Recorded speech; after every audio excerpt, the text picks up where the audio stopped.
भैया एक ही गाड़ी गीत लेके आइएगी और गाड़ी गीत बहुत सुंदर बा और फिर गाड़ी गीत पे नाच के बनत बा और आप सब बहुत ज्यादा प्यार आशीर्वाद देंगे और हाँ कैसे के लगन चालू हुई बस आप सब आनंद लेंगे हैं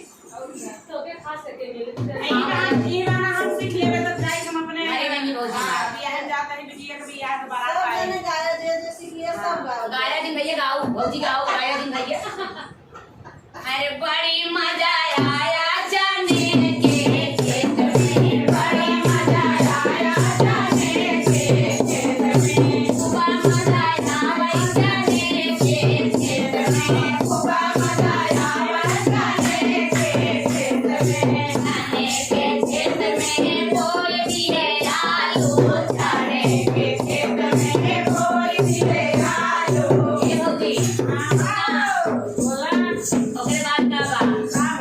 अरे जाने के खेत में कोई भी है आलू जाने के खेत में कोई भी है आलू सब्जी के पहिया के लईका मारो जाने के खेत में बाला उठावे जाने के खेत में सुबह कमी आवे जाने के खेत में सब्जी के पहिया के लईका मारो जाने के खेत में सुबह कमी आवे जाने के खेत में बाला उठावे जाने के खेत में बड़ा मजा आवे जाने के खेत में बड़ा मजा आवे जाने के खेत में जाना के खेत में कोई भी है अरसी जाना के खेत में कोई भी है अरसी जाना के खेत में कोई भी है अरसी जाना के खेत में कोई भी है अरसी सुना भौजी प्रेमा का